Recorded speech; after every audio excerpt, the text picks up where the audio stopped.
Welcome back. We have quite the episode planned today. A few fun things this time of year happen with the progress reports because a lot of the minor league teams start playing AAA, AA, High A, and Single A. All start pretty early in the year in April. So what you get is the scouts getting some pretty good updated reports and all those guys that haven't played in a while. So if you just want a little trick, you can see your own development report, but if you go to a different team, right, like Arizona, it will say you can't see that. But if you go to open development report and then switch the team, you're actually able to see that. So I went through all the teams and saw some pretty cool development changes. We're going to start here with, I got a list on the right side here on my other screen. So Jonathan Thompson is a 7th round pick from last draft. He now has 70 stuff potential. If you look at his development report at the draft, he was a 40-50 guy with 35 control, and he's gone up in just about everything. Had a monster stuff increase from 40 to 60, plus 20, which is 40% of the total. So that is a big increase. That guy looks like a monster prospect now as a closer. So that was a really good 7th round pick by Oakland. Another one, this is a really exciting one, probably the best one I've seen from the last 12 months. Hudson Potts is absolutely fantastic. Hudson Potts was already good last year. He hit 20 home runs, hit 260, had a 180 ISO. He had 45 contact, 55 power, and 50 and he was a 60 defender. So if you think about a second baseman with about 45 contact, 55 power, that's just like a tad below in contact, a little bit pretty good pop for a second baseman. So you're going to get a season that was probably even a little better than his ratings would have indicated. Probably more of like especially in San Francisco, surprisingly hit 19 home runs with that kind of power when he only had 55 power. So he was already a pretty good player, 110 OPS plus, but league average defense, I'm guessing. If you go to his career last season at second base, right around a zero. Right around zero zone range, just a couple errors, so pretty solid, just above average defender. Anyway, so in the offseason, he had one of the craziest development reports I've ever seen. He went up plus 20 in his contact, and he went up plus 20 in his power. So he essentially went from good to top 5 player in baseball, I would say. And that's probably not an exaggeration if you think about it. 70 contact, 75 power with plus defense at second base. He should hit no less than 40 home runs with that kind of profile. If he was already a 3-WAR guy last year at 19 home runs and hit 250, with his profile now he should be close to a 300 or above hitter. As you can see, this year's on pace for 52 home runs, and 12% walk is even extraordinarily high. I'd imagine that they're just scared of that power. With the 50i, you usually have about a 9% walk rate. So he has turned into a perennial MVP type talent if he can stay healthy.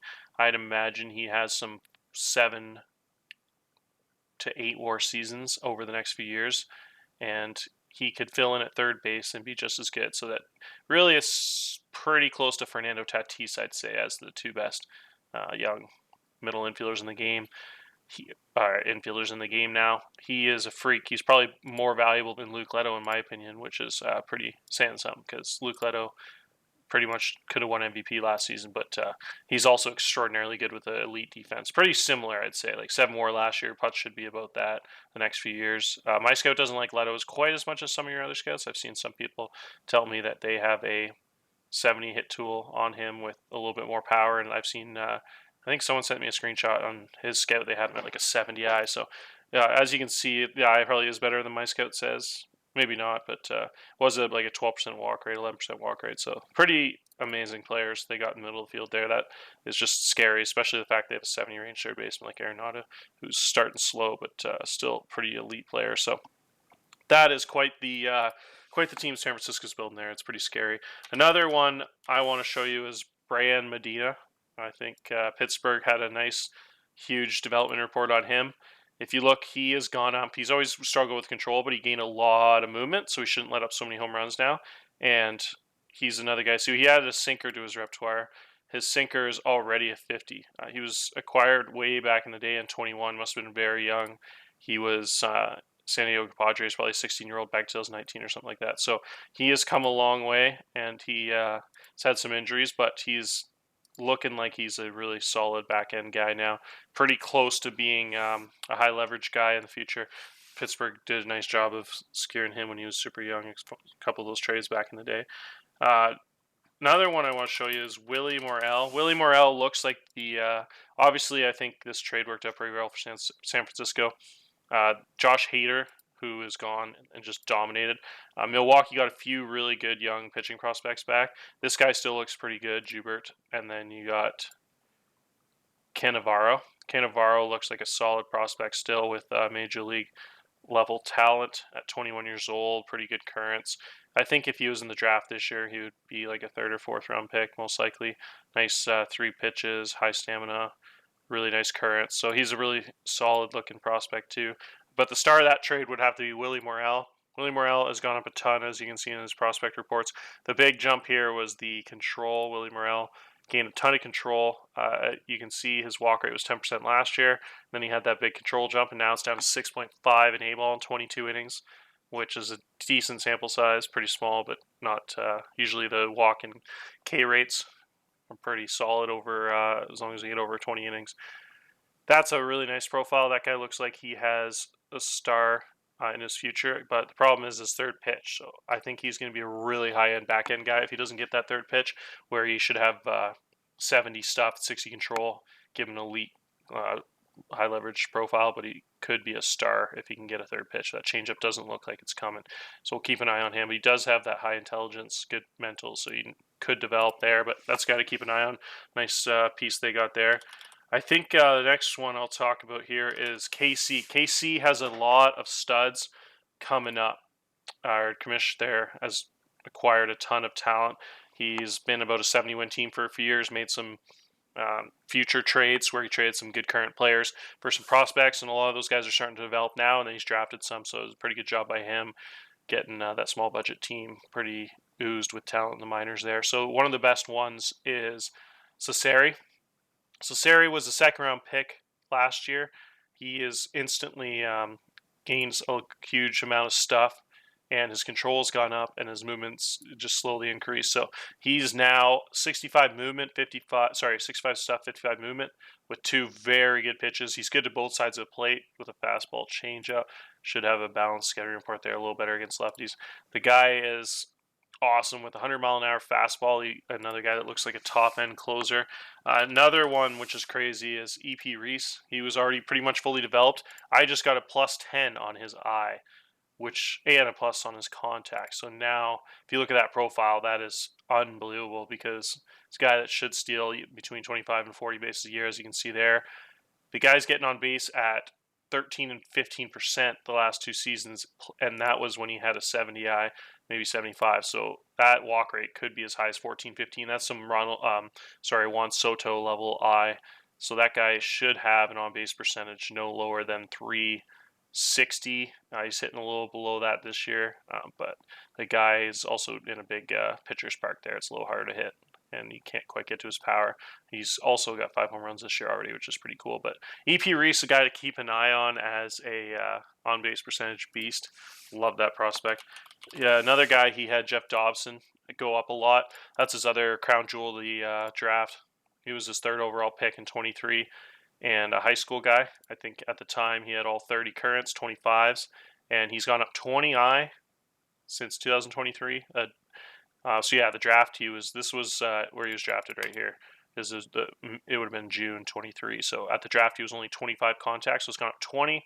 His eyes gone up 20, and his power's gone up 20. So 20, 20, 20 across the board, and he's still 20 away from his contact potential and 15 and most of the other stuff. So his eye is almost fully developed. He's walking about 10% of the time this year, and he's probably ready for Double-A right now, in my opinion. I'm sure he'll get a promotion pretty soon, especially if he keeps hitting 330. So that's a pretty nasty looking player they got there. Raul Ramirez is the other one for KC. Sorry, that's the wrong Raul. Lexington also, the guy is an A-ball. They're trying to keep those studs together, I think he said in a post. This guy is another guy who had a big jump. I had a lot of green on his profile recently. I went up +5 in just about everything. So another guy with that core, keeping them together. And I wanted to highlight their last guy here is a guy I actually traded to them, who's now at a 75 curveball. He was in a trade for, I wanted one more good controllable arm with options last year, Zach Hess. So I made the trade for him and gave up this guy. A little lottery ticket type prospect, 19, 20 years old. He is actually looking like he might develop into a pretty great starting pitcher, so I might regret that in the long run, especially since Hess hasn't really performed for me up to his talent level. Lorenzo has 60 stuff as a starter with 3 really good pitches, and he's a ground ball guy, so I think he might be pretty good. Dan Best is another guy who had a huge progress report. The guy was a second-round pick with 5.5 pitches, 100 miles an hour, high work ethic, and you can see he's gone up a ton. He's got a lot of green there. He's now a major league level pitcher. Probably get by in the majors right now with that profile, plus movement and stuff and control are about major league average with a lot of pitches.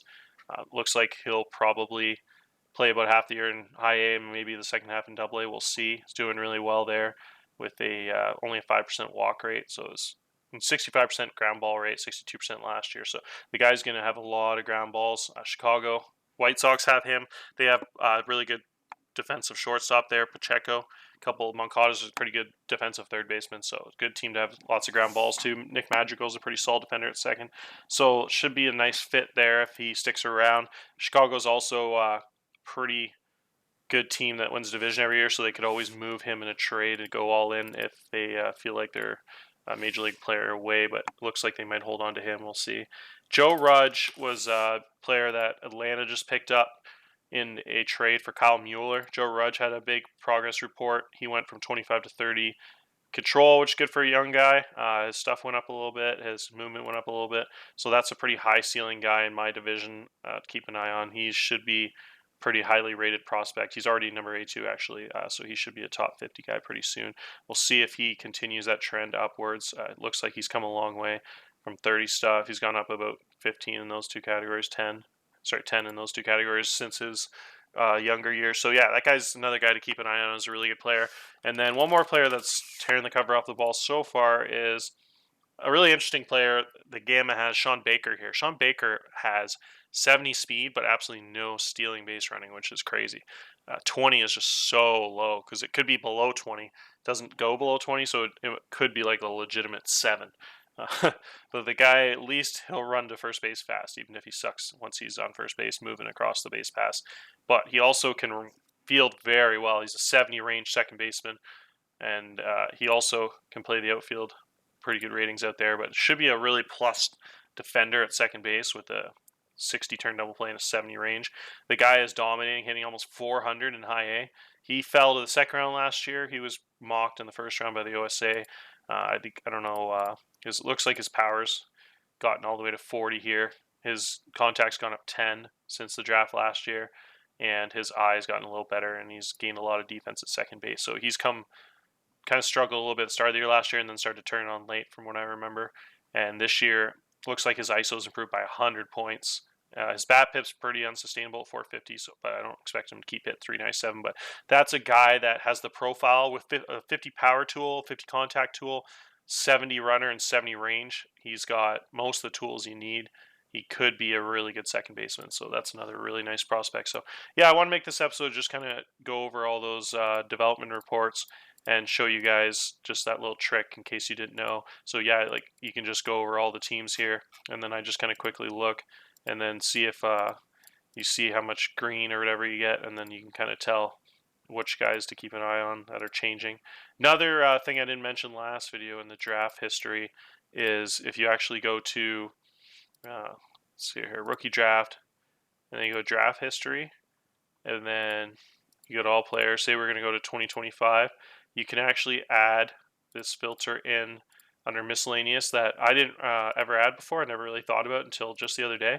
And so if you add when they got scouted in, it says scout date, so you can actually sort it by that, and then you can see the guys that were scouted most recently and see if they had a big change.